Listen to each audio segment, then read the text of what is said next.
اجازت عام ہے، آپ کے قرضے پہاڑوں جتنا قرض، آپ پر لاکھوں کروڑوں کا قرض انشاءاللہ العزیز چند دن میں ختم ہو جائے گا۔ تو آئیے وظیفے کی طرف، پھر مجھے بتا دینا ہے کہ اس وظیفے سے آپ کو کیا ملا۔ پھر آپ نہیں بتائیں گے، آپ صحیح طور سے نہیں بتائیں گے کہ مجھے کیا ملا، کیونکہ پھر کہتے ہیں یار نظر لگ جائے گی مجھے، کیونکہ اتنا غریب تھا اور اتنا اللہ آپ کو خوش رکھے، آباد رکھے، آپ کی پریشانیاں ختم ہو، یہ بہت بڑی بات ہے انشاءاللہ۔ یہ ہماری کامیابی کے لیے بھی کافی ہے کہ کسی ایک مسلمان کو ہم سے فائدہ پہنچے تو اللہ تعالیٰ ہو سکتا ہے ہمارے بیڑا پار ہونے کا ذریعہ بنا دے۔ آپ پر لاکھوں قرض ہے، کروڑوں قرض ہے، اربوں قرض ہے، کھربوں قرض ہے، اس کی بالکل فکر نہ کریں، اللہ پہ بھروسہ کریں۔ اللہ تعالیٰ سب کچھ کر سکتا ہے، ان اللہ علی کل شیء قدیر۔ اور اگر آپ خدا نخواستہ اللہ کی رحمت سے مایوس ہو گئے تو یہ مسلمان کی شان نہیں، یہ کافر لوگ جو ہے اللہ کی رحمت سے مایوس ہوتے ہیں۔ مسلمان کبھی بھی اللہ کی رحمت سے مایوس نہیں ہوا کرتے۔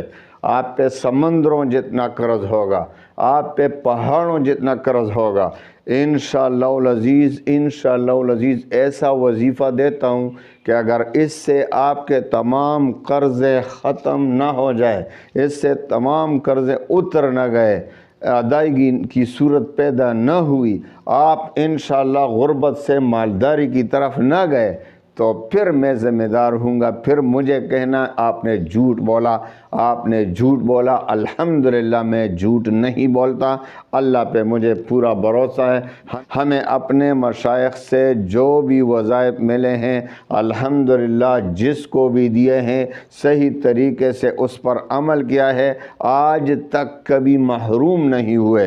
جو محروم ہوگا اس میں غلطی ہوگی، وہ وظیفے کا طریقہ اس کو پتہ نہیں ہوگا، وہ صرف اپنے جان چھڑائے گا، گن لے گا اتنا میں نے پڑھا، اتنی تعداد بتائی ہے، اتنے تعداد میں یہ وظیفہ پڑھنا ہے، بس اس نے یہ وظیفہ کی تعداد پوری کی اور بس کہتا ہے میرا تو کام نہیں ہوا۔ وظیفے کو صحیح طریقے سے پڑھنا ہے، پھر دیکھنا ہے پہاڑوں جتنا قرض انشاءاللہ چند دنوں میں ختم ہو جائے گا، آپ کی انشاءاللہ وہ زندگی بن جائے گی، آپ کی زندگی میں ایسے ایسے رونقیں، آپ کی زندگی میں ایسی ایسی خوشیاں آئیں گی کہ آپ نے کبھی خواب و خیال میں بھی ایسی خوشیاں نہیں دیکھی ہوں۔ الحمدللہ وکفا وسلام علی عبادہ الذین اصطفیٰ، اما بعد فاعوذ باللہ من الشیطان الرجیم، بسم اللہ الرحمن الرحیم، السلام علیکم ورحمۃ اللہ وبرکاتہ۔ پیارے بھائیو بہنوں، آپ کو پتہ ہے کہ آج کل لوگ مالی پریشانی اور قرض سے بہت پریشان ہیں، کیونکہ میں نے اگر آپ کو اپنا واٹس ایپ دکھا دیا نا تو اس میں جو سب سے زیادہ میسیجز آتے ہیں ہمارے بہن بھائیوں کی طرف سے یہی مشکل کہ میں قرض دار ہوں، میں غریب ہوں، مال و دولت کی کمی ہے، بالکل زندگی عذاب بن گیا ہے۔ تو میرے پیارے بھائیوں بہنوں، اللہ کی طرف آئیں نا، اللہ کی طرف، اللہ سے واسطہ جوڑیں، انشاءاللہ العزیز آپ کے قرضے بھی ختم ہو جائیں گے، آپ کی زندگی میں وہ رونقیں آئیں گی کہ آپ نے کبھی بھی نہیں دیکھی ہوں گی۔ آئیے وظیفے کی طرف آتے ہیں۔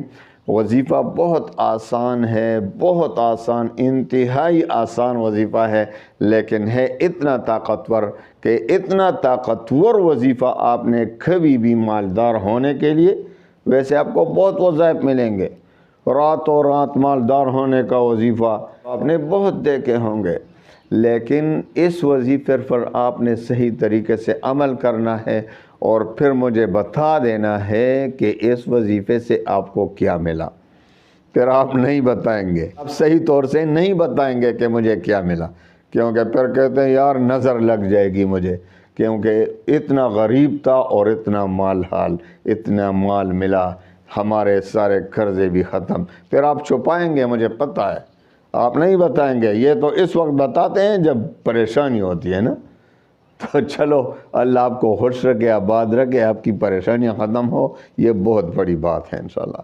یہ ہماری کامیابی کے لیے بھی کافی ہے کہ کسی ایک مسلمان کو ہم سے فائدہ پہنچے تو اللہ تعالیٰ ہو سکتا ہے وہ ہمارے بیڑا پار ہونے کا ذریعہ بنا دے آخرت میں، خصوصاً آخرت میں۔ دنیا کی زندگی تو جانے والی ہے پیارے بھائیوں، ویسے ہی شعبان کا مہینہ ہے، عبادت کریں، زیادہ سے زیادہ روزے رکھیں، اور ویسے شعبان کے پہلے نصف میں زیادہ سے زیادہ روزے رکھنا ہے۔ ہاں، آخری 2-3 دن جو رہ جائیں رمضان سے پہلے، ان میں روزے زیادہ کوشش کریں کہ نہ رکھیں، کیونکہ یہ لوگوں کے لیے آئندہ مس انڈرسٹینڈنگ کا ذریعہ بن سکتا ہے کہ کوئی کہتا ہے یہاں سے روزے شروع ہوتے ہیں، تو یہ مکس ہو جاتے ہیں رمضان کے ساتھ۔ اسی لیے تو یوم شک کے روزے سے حضور پاک صلی اللہ علیہ وسلم نے منع فرمایا عوام کو کہ یہ روزہ نہ رکھے جس میں شک ہو کہ یہ رمضان کا دن، رمضان کا پہلا روزہ ہے آج، یعنی پہلا رمضان ہے یا آخری شعبان ہے۔ تو جب شک ہو تو وہ روزہ نہیں رکھنا چاہیے کہ مکس نہ ہو جائے، آئندہ آنے والی نسلوں کو پتہ نہیں چلے گا کہ روزہ بھائی یہاں سے شروع ہوتا ہے یا یہاں یا وہاں سے۔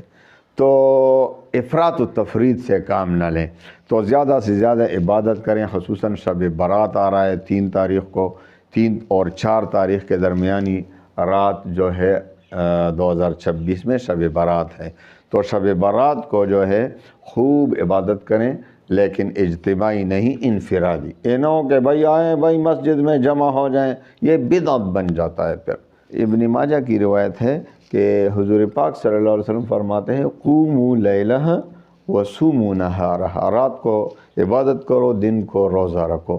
تو روزہ رکھنا، عبادت کرنا مستحب ہے انفرادی طور پر، روزہ نہ فرض ہے نہ واجب، کسی پر ملامت بھی نہیں اگر کوئی نہیں رکھے گا، لیکن جو رکھے گا تو اس کے لیے ثواب لکھا جائے گا، بہت زیادہ ثواب ہے۔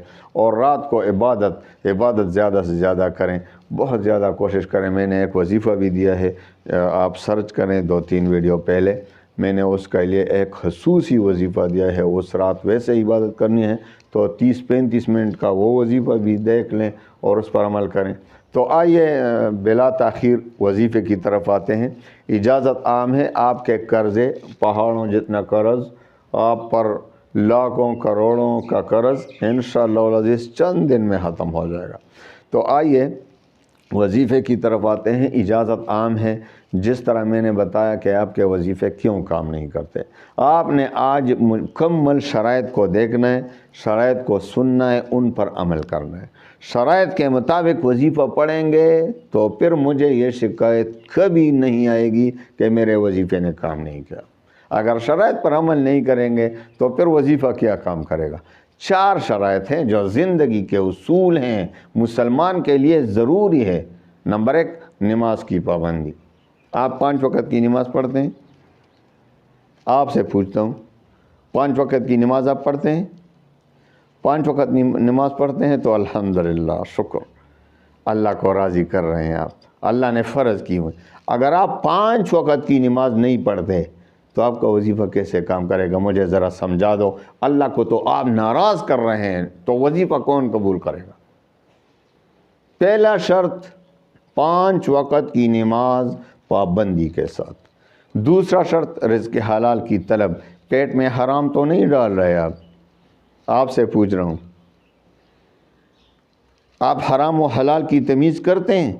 یہ کھانا جو میں کھا رہا ہوں حلال ہے یا حرام، کبھی سوچا ہے؟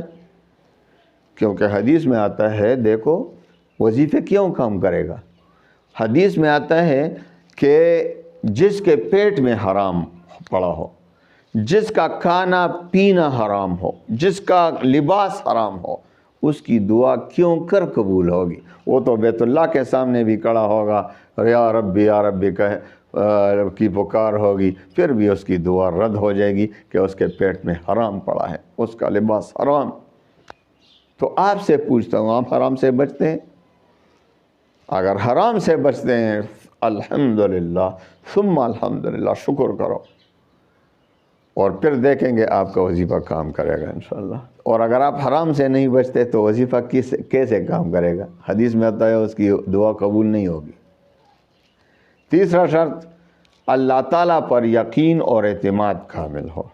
آپ جب وظیفہ پڑھتے ہیں، دعا مانگتے ہیں، تو آپ کو اللہ تعالیٰ پر کتنا یقین ہوتا ہے کہ میری دعا قبول فرمائے گا؟ آپ سے پوچھتا ہوں کتنا یقین ہے؟ 100% یقین ہے؟ اگر شک تو نہیں ہو رہا، حدیث قدسی میں آتا ہے کہ اللہ تعالیٰ فرماتے ہیں کہ میں اپنے بندے کے ساتھ اس کے ظن اور گمان کے مطابق معاملہ فرماتا ہوں، یعنی جس طرح مجھ پر گمان رکھے گا۔ اب اگر اللہ تعالیٰ پر آپ کو پورا یقین ہو، اللہ دل کے راز جانتے ہیں کہ میری دعا اللہ ضرور قبول فرمائے گا کیونکہ بہت کریم ہے، 70 ماہوں سے اس کی رحمت بہت زیادہ ہے اپنے بندوں پر، تو اللہ تعالیٰ اسی یقین کے مطابق معاملہ فرماتے ہیں، دعا قبول ہو جاتی ہے۔ اور جس کو شک ہو رہا ہو کہ بھئی پتہ نہیں قبول ہوگا کہ نہیں، آپ کو تو شک تو نہیں ہو رہا نا، آپ کو یقین کامل بنا دیں۔ وظیفہ دعا یقین کامل کے ساتھ کرنی ہے۔ شک ہو رہا ہو تو اللہ تعالیٰ اسی کے مطابق معاملہ فرما دیتے ہیں، اس کی دعا رد ہو جاتی ہے۔ چوتھا اور آخری شرط، آپ جو بھی وظیفہ پڑھتے ہیں اس کا تلفظ آپ کو ٹھیک آتا ہے، یعنی جو بھی قرآن عظیم کو آپ نے صحیح طریقے سے سیکھا ہے، یا جو وظیفہ آپ پڑھتے ہیں اس کا تلفظ آپ کو خوب یقین ہے کہ آپ ٹھیک پڑھتے ہیں، تو ان 4 شرائط کی روشنی میں آئیں وظیفے کی طرف۔ پھر بھی کام نہیں کرے گا تو آپ کی رسی میرا گردن، یہ بتا سکتا ہوں، اور کیا بتاؤں۔ کبھی بھی شکایت نہیں آئے گی کہ میرے وظیفے نے کام نہیں کیا اگر آپ ان 4 شرائط پر عمل کریں گے۔ ویسے وظائف اپنے آپ کو کیوں تکا دیتے ہو، یہ وظیفہ پڑھوں وہ وظیفہ پڑھوں، آپ میں شرائط ہی نہیں۔ تو آئیے اب وظیفے کی طرف آتے ہیں۔ ان 4 شرائط کی روشنی میں آپ نے صرف جمعہ کی نماز کے بعد ایک وظیفہ پڑھنا ہے۔ جمعہ کی نماز کے بعد عورتیں تو اپنے گھر میں ظہر کی نماز ادا کرتی ہیں جمعہ کے دن، تو جمعہ کے دن ظہر کی نماز کے بعد، اور مرد تو مسجد میں ادا کریں گے جمعہ کی نماز۔ تو جمعہ کی نماز کے بعد بہتر یہ ہے کہ فرض نماز کے بعد جب وظیفہ پڑھیں اس کے بعد سنتیں پڑھیں۔ تو فرض نماز کے بعد، اور اگر فرض نماز کے بعد نہ پڑھ سکے یا بھول گئے تو سنتوں کے بعد پڑھیں، لیکن بہتر یہ ہے کہ فرض نماز کے بعد پڑھیں۔ سب سے پہلے 11 بار درود شریف پڑھیں، 11 بار درود شریف پڑھیں۔ اس کے بعد 100 بار سورہ اخلاص پڑھیں۔ قل هو اللہ احد، پہلی مرتبہ جب شروع کریں تو اعوذ باللہ من الشیطان الرجیم، بسم اللہ الرحمن الرحیم، قل هو اللہ احد اللہ الصمد لم یلد ولم یولد ولم یکن لہ کفوا احد۔ اس کے بعد آپ نے پڑھنا ہے 70 مرتبہ، یعنی 100 مرتبہ سورہ اخلاص پڑھیں تو پھر 70 مرتبہ اللہم اکفینی بحلالک عن حرامک واغننی بفضلک عمن سواک، اللہم اکفینی بحلالک عن حرامک واغننی بفضلک عمن سواک۔ اسکرین پر آپ کو انشاءاللہ العزیز یہ دعا آپ کو نظر آ جائے گا۔ اس کے بعد پڑھنا ہے 101 بار المعطی هو اللہ، المعطی هو اللہ، المعطی هو اللہ، 101 بار پڑھیں۔ اور اس کے بعد پھر 11 بار درود شریف پڑھیں، اور پھر خوب دل سے دعا کریں اپنے قرضوں کے لیے، مالدار ہونے کے لیے اللہ تعالیٰ سے مانگیں کہ مجھے رزق حلال اپنے خزانوں سے عطا فرما۔ پہلے ہی جمعے انشاءاللہ آپ کی دعا قبول ہوگی، ورنہ آپ جاری رکھیں 7 جمعے تک، یعنی 7 جمعہ، پہلی جمعے میں کام نہ ہوا تو دوسرے جمعے پھر کریں، دوسرے میں بھی نہ ہوا تو تیسرے میں پھر کریں، پھر چوتھے میں، 5ویں میں، 6ٹھے میں، اور 7ویں جمعے میں۔ اور انشاءاللہ 7ویں جمعے کے بعد ضرور آپ کی دعا قبول ہوگی، آپ کے تمام قرض ختم، آپ کے تمام قرضیں اتر جائیں گے، پریشانیاں ختم ہوں گی، مالی ٹینشن آپ کے ساتھ نسلوں میں بھی کبھی نہیں ہوگی۔ ایسا وظیفہ آپ کو بتا دیا ہے آج۔ تو انشاءاللہ العزیز آپ اس پر عمل شروع کریں اور پھر اپنی دعاؤں میں اس فقیر کو بھی یاد رکھیں۔ اللہ تعالیٰ تمام مسلمانوں کے غموم ہموم پریشانیوں کو خوشیوں میں بدل دیں۔ وآخر دعوانا ان الحمد للہ رب العالمین۔